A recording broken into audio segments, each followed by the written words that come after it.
announced that the Justice Department has secured felony guilty pleas from the world's largest cryptocurrency exchange, Binance. Actually, it's Binance. Binance. Binance. Largest virtual. Binance.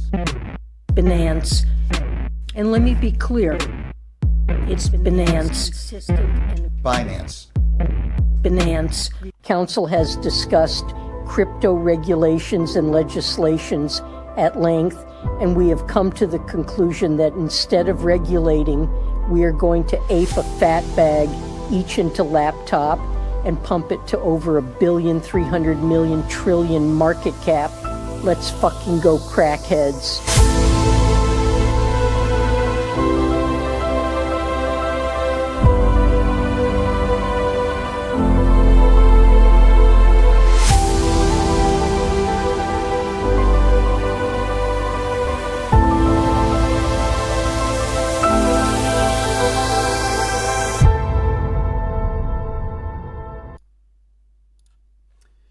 Good morning, everyone, and welcome back to another episode of the Crypto Morning Coffee. I got only water locked and loaded once again, but you will, of course, feel free to have your coffee. As we're looking into Bitcoin and the markets, as trillions of dollars have been wiped out in only minutes, basically. We're going to comment that because it is super important. We're also going to look here at Bitcoin, what's going on. And maybe we'll start out with what we have seen and observed so far. We had this kind of bear flag going on here that faked out to the upside, got everyone excited, tested back to the bull market support band, and then bam, fell right in. And at this point, it was clear that probably we are going to have more downside. And so it is. Now we fell out of this. Basically back down to 81,000, and there we are experiencing a little bit of a bounce. But if you recall it, in November 2025 we have been at this level before, and we have been even lower, so we went to 80,000 there, and it's not impossible that we will see in short revisiting also the 80,000 level or dropping even below, as we are in a bear market, right? It's still disputed, right? Are we in a bear market or not? I see a lot of discussions around that. Some people claiming it's not a bear market. Just based on our TSI indicator, we have declared the bear market at roughly in November, and we had locked in the top roughly in September last year, with, of course, small error because the real top was then in October so far, right? Okay, but so far so good. Let's discuss what's going on in the market before we lose our minds here, right? So right now, this shocking event happened this night, where $6 trillion were erased in only 60 minutes, where gold wiped out 3 trillion, silver erased almost 800 billion, S&P 500 lost 780 billion, the Nasdaq wiped out 750 billion, the crypto market erased 100 billion. So crypto market way smaller than any of these. What this shows you is, and I think this is something we should see as a positive, gold can move 3 trillion, or gold and silver can move 4 trillion in precious metals in 60 minutes. That's a multiple of current Bitcoin market cap. So it is theoretically possible that flows of this magnitude are coming into Bitcoin as well, right? And throw Bitcoin around. This is nothing of the impossible if gold and silver can do this and they look like this afterwards, right? I mean, this is the 3 trillion news in gold, right? Gold falling back from 5.5 thousand all the way back to 5.1 thousand. And if we're looking at this in the means of like a 4 hour, there we can really see it, right? I mean, there we have the drawdown of almost 3 trillion here, being at almost 10%, 8.8% drawdown in gold. That's crazy, right? So we do see this money wiped out for now in gold. That doesn't mean that it can't flow back. We had a retracement in gold here as well. Same goes for silver, right? I'm not going to look at that, but just keep these numbers in mind when we're talking and looking at crypto, right? I mean, let's quickly check it out here on the crypto bubbles. If we're talking about that, we do see the crypto market also went down collectively 10%, roughly, if you're seeing the numbers here, right? I mean, there is only one bracket positive, where probably some altcoin pumped. But if we're looking at Bitcoin, the absolute leader, we do see that that I think that should not be billion, right? The market cap is that this should be 1.65 trillion, right? Yeah, there's something wrong on that Bitcoin numeration, right? But Bitcoin should be at 1.65 trillion, which the move in gold would be double than that and would basically triple almost Bitcoin's price, right? So this comment here was good also. This is absolutely insane. Gold and silver wiped out 5.9 trillion worth of market cap within 30 minutes.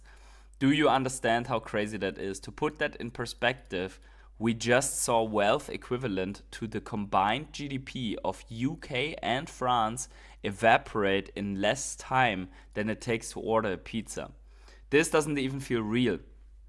A move of this magnitude in such a compressed time frame is far beyond a standard Six Sigma event. It's off the charts historically. Why are we seeing this? Extreme events like this almost always come from the market structure: instantaneous deleveraging, cascading margin calls, collateral evaporation, and forced selling. We're talking about massive internal strains in the system mechanics. Translation: the system just broke. When precious metals, safe haven assets vaporize trillions in minutes, they are telling you explicitly that we are living through a real paradigm shift. When precious metal, the next few days will be insane, but don't worry, I'll keep you updated, blah, blah. Okay, so smashing the like here, good text.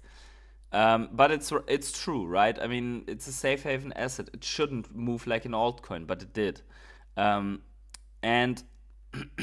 if we're looking, I think the guy posted about the Six Sigma events here again. Let me check quickly. I think he posted it somewhere where he says there are three. Yeah, here. The impossible just happened. The probability of what is happening is near zero. 3 Six Sigma events occurred in 1 week. Bonds, silver, and gold. We're currently living through a statistical impossibility.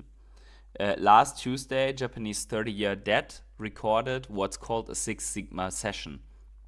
2 days ago, silver did even better. It was a 5 Sigma on the rally, then reached 6 Sigma on the drop in a single session. Gold right now up 23% in less than a month. We are getting very close to a Six Sigma event, and then we have it here with the crash, right? To explain it quickly, in finance we measure price moves around an average using the standard deviation, which we call sigma. So 1 sigma is mundane, then common becomes rare, exceptional, extremely rare, and 6 sigma is supposed to occur once in 500 million, right? Here are the Six Sigma type episodes we saw previously. October 1987 crash, 22% drop in one session. March 2020 sea crisis crash. The Swiss France surge in 2015, and WTI oil turning negative in April 2020. Yeah, right. We remember that. That was a very impressive Six Sigma, right? Where oil, a barrel oil, traded for negative $40. So basically, you had to pay $40 to give someone the oil, right?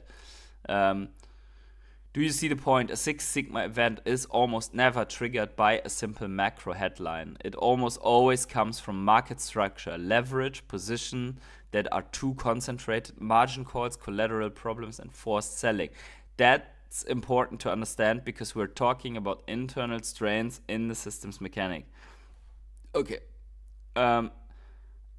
So, as you know, the Japanese bond market sits at the heart of the global financial system, and I won't go back over the whole topic, but Six Sigma move in a market that enormously that enormous doesn't go unnoticed. Seeing Six Sigma move in silver a few days later gives one a lot to think about.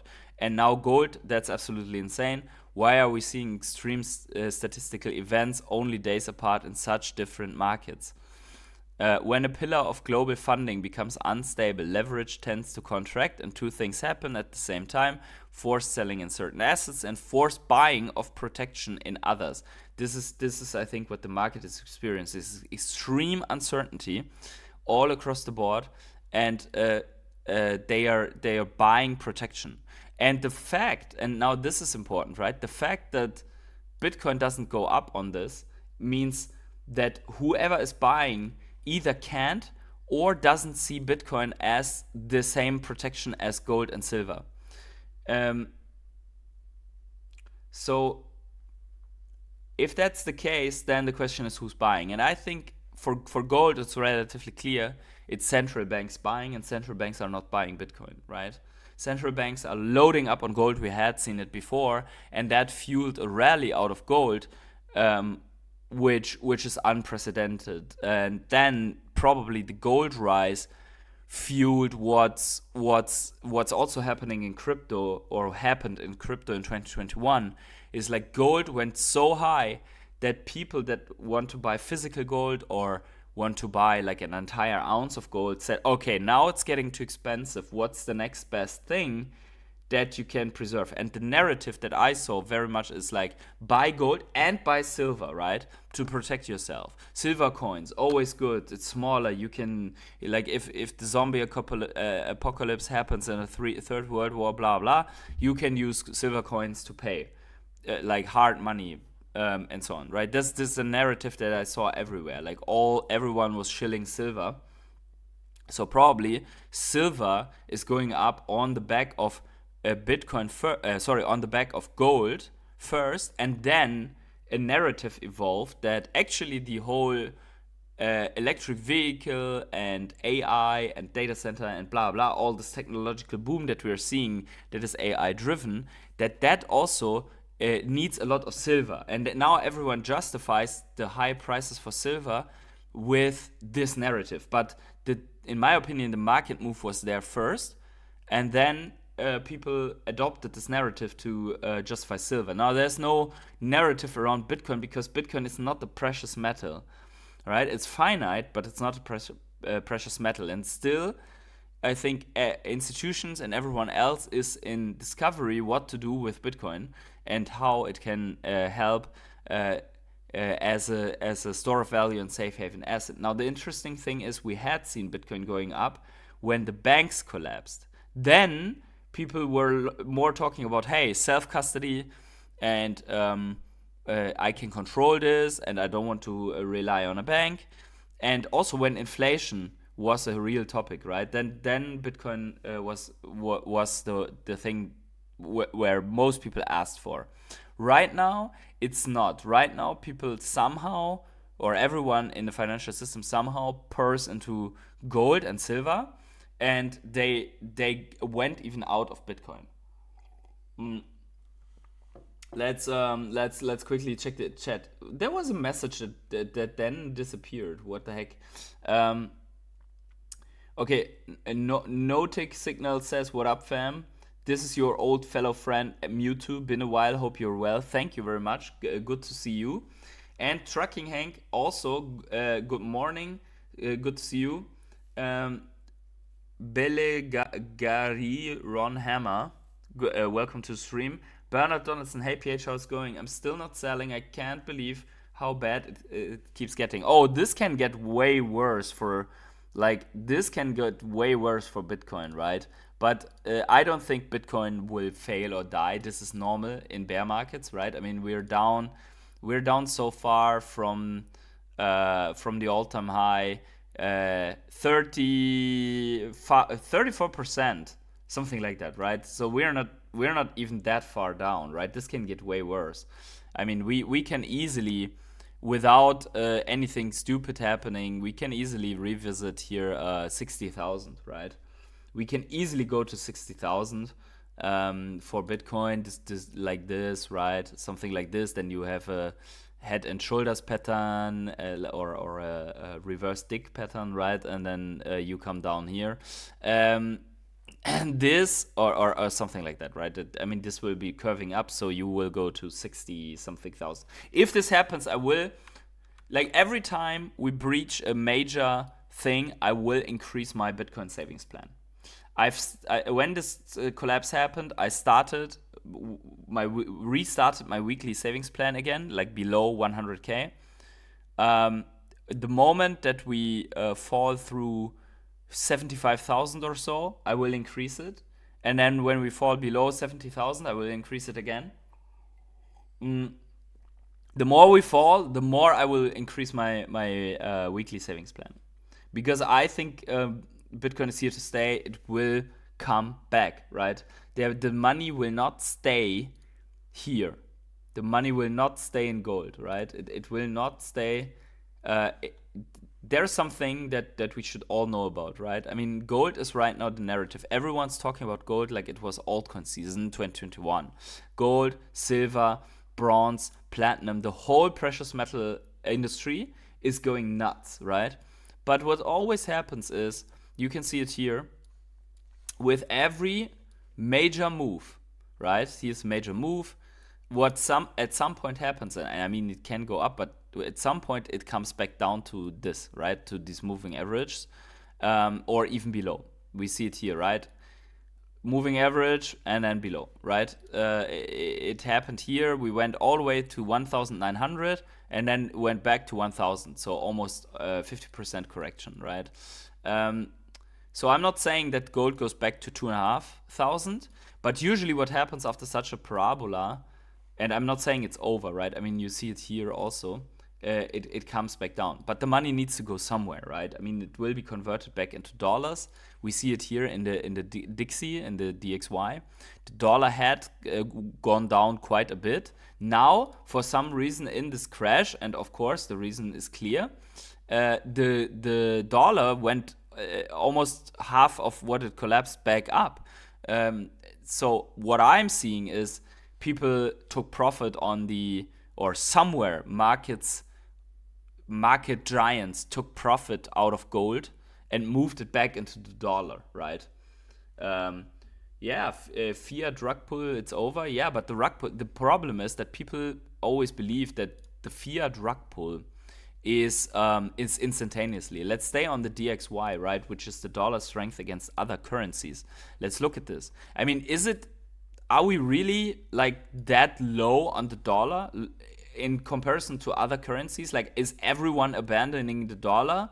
I mean, we were at this level here. This was a high for the dollar in what is this? 2015. Right? This was a new high. The dollar rallied, and then it came back down all the way to this level. Here, this was our absolute degenerate bull market 2016, 17, 18, right? This. And then the bull run 2021, we came down to this level. Right now, the dollar is way stronger than that. Actually, pretty strong.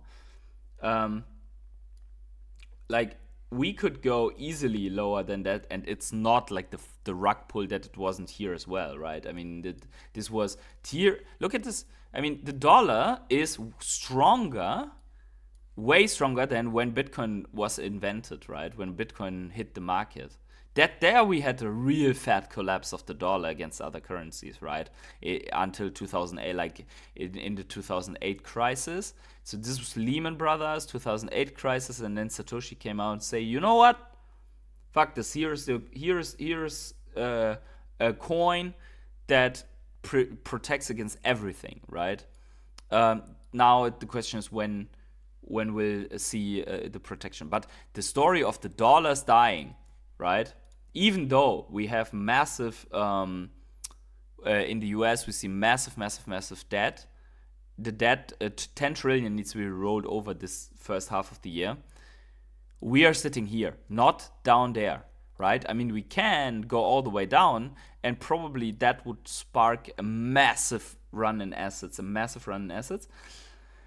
This is why I will not touch gold. I will not touch silver at these levels, of course, but I will definitely buy Bitcoin while we are lingering in these levels. I'm definitely buying there.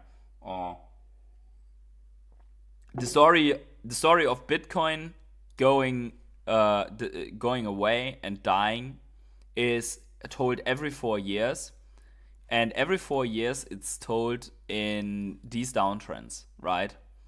When these downtrends happen, how far can we go still? I mean, from the all-time high towards this moving average, it would be a 55% drawdown, roughly. Is that so unreasonable? A 55% drawdown? We didn't have a euphoria top. We might not have a anti-euphoria bottom, right? I mean, is it so far? I would definitely buy there, right? I would definitely buy here and there and in between. I'll buy all the way down. I will get every Satoshi that I can get, which doesn't mean that I will put all my funds in there, but I will leave this to my savings plan to accumulate something for me. That's and then we're looking at our TSI on the monthly and see when will we see a bull cross. And that's definitely, when we see a bull cross, we're already out of the woods, right? When do we see this narrowing? That will be our bottom. Probably this year, right? Probably this year, maybe in the end of the year, I don't know. Maybe not, right? Maybe next year. But I mean, that would be a slow bleed if it was to until next year and into this moving average, right? Awesomeness refined. We all going to be rich at some point, right? When rich? When are we? At some point. I was referring to the altcoins also. Yeah. Okay. I just keep DCAing Bitcoin and OMI. That's also a strategy, right? I mean, absolutely.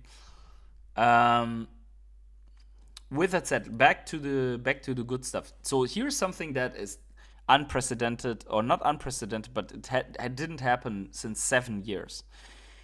Bitcoin is closing very likely this month on a negative candle. If we close January down, it will be the 4th straight down in a month, and that hasn't happened even after the FTX collapse here. It didn't happen. We always saw 1, 2, 3, and then green. 1, 2, green, 1, 2, and then bam, out of the woods, right? Right now we saw red. This only happened here, and it wasn't. So it's really drastic, right? What you're living through right now is really drastic, and whoever came in this run is for the first time experiencing Bitcoin's volatility, right? Which is blessing and curse at the same time. So yeah, we might we might see a positive month after that. Maybe February will be a positive month. Who knows? Also, we are seeing extreme lows on the central exchanges, right? Crypto trading volume has dropped sharply, with January spot turnover on central exchanges at 1.1 trillion, potentially marking the lowest level since 2025 July, which is here, right? Here, you see it, right? We have dropped on these exchanges. We see that most of the trading goes on Binance, right? And always remember, it's called Binance. And then the rest of them is way smaller, right? What I don't see in this is, there's Coinbase. Why is Coinbase so low? I'm wondering. Like, Coinbase almost doesn't exist. Why? Is there so like Coinbase is custodian and huge, but apparently trading or cryptocurrency exchange volume is not that high on Coinbase apparently. I mean, it's like Kraken. That's good. Good that Omi is on Kraken, right? At least it's on a sizable account. Okay, but that for volume. Also, and this is also interesting, right? We see this from time to time in these bear market phases. As the Bitcoin miner exodus continues, production cost has collapsed to 69,000. Electrical cost is 55,000. This has expanded the potential range for near-term downside. Okay, so now this cost basis for the miners is dropping towards the 60K also, where we would expect the price to go eventually, and usually price follows these costs, right? I mean, we see it here on the upside, but also revisiting on the downside. So the miner cost underlines the potential to go to 60,000 per BTC. And that, I mean, that would be good, right? 60,000 per BTC for a time would actually give some the options to still accumulate 0.1, 0.2, 0.5 or a full Bitcoin, depending on how much money you can put in that. And of course, right, we also saw here a lot of the long-term holders exiting their positions after years and traded to the financial institutions, right?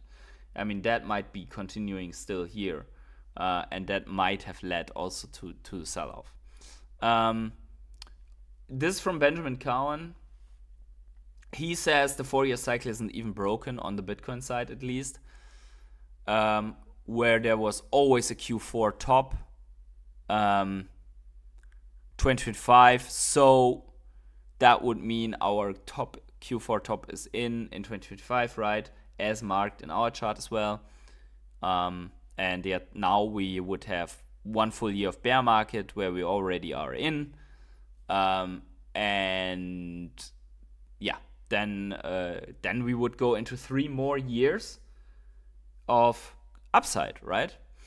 And it's going to be interesting, right? The longer we are here, the more we are seeing the patterns and the less panicky we are, right? I mean, it just doesn't, like the 35% of Bitcoin, I personally doesn't affect me really, right? Whereas if that was in the stock market, you would see crazy things. What Raoul says is the opposite of that, though, right? So Raoul still advocates for a continued cycle. And he says, everyone in crypto now says we can't have nice things, while Nasdaq, gold, silver, copper, and EM rip higher. As ever, zoom out, this is the divergence versus NDX. It barely registers. 2020 had something similar. 2020, that was here, right? We were underperforming it. This is what he's talking about. We were underperforming with Bitcoin versus the Nasdaq. And here we're ripping high and then going really hard, right? So it really comes down to who's right here. Because Benjamin Cowen and Raoul, they can't be both right. Either we rip up here and then we really have a discussion about, then we basically have the Bitcoin 4-year cycle broken, right? If we rip up here and put in a new all-time high. Or Raoul will see this divergence unfold through a full year, which is almost did here as well, and then say, after the 1-year bear market pass, see, I was right, it's just following it again, right? So can they be both right? Yes, but you have to increase the time frame, right? Gap in GMI, total liquidity index, is also not that big. I mean, we saw this also here, right? It follows it somehow. It overperforms massively, right? I mean, the arguments are there for Raoul Pal's stuff, right? It's not that it's not there. Anyways, guys, very unsettling so far. But let's see. I mean, this movement in gold screams something is really out. And by the way, big shout out to Stu, right? Stu has called on the 2nd of September 2024. That was here, right? That was somewhere after this breakout. Where is it? Here. He called for 8,000 gold, right? And it seemed ridiculous here, right? It seemed ridiculous here at this time.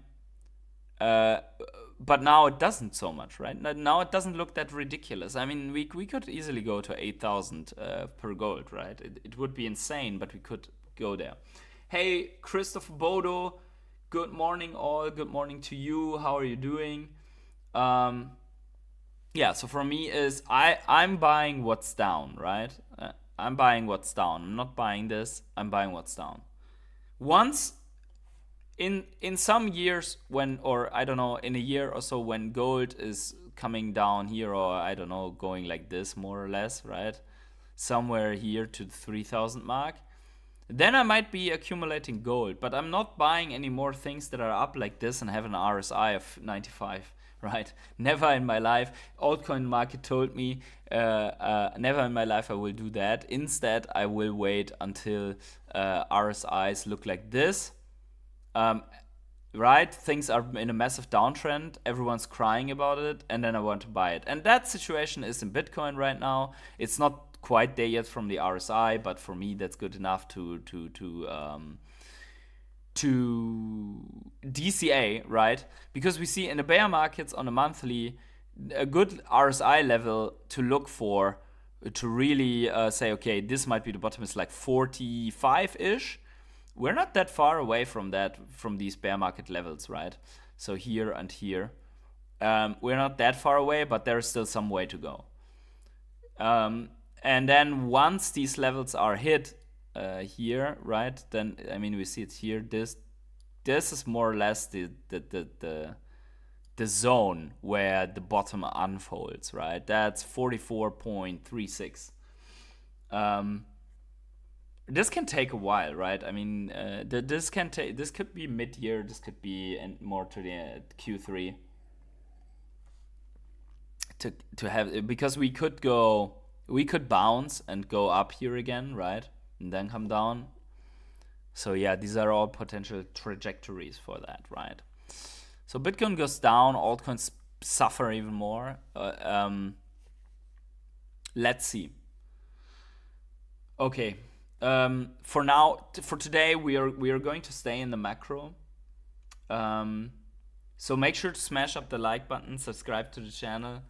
Also, if you watch this later, let me know in the comments what you think about it. And wherever you are on the world, have yourselves a great morning, evening, day, night, or afternoon. By the way, it's Freaky Friday, right? I mean, happy weekend then for everyone who is still working and not financially free by crypto degen meme coins. And yeah, I'll see you in the next crypto morning coffee or video or whatever, right? Stay strong. The market will reward the patience and the DCA, right? It will be rewarded. It did reward it for silver holders after 15 years, right? Anyways, guys, see you all and bye.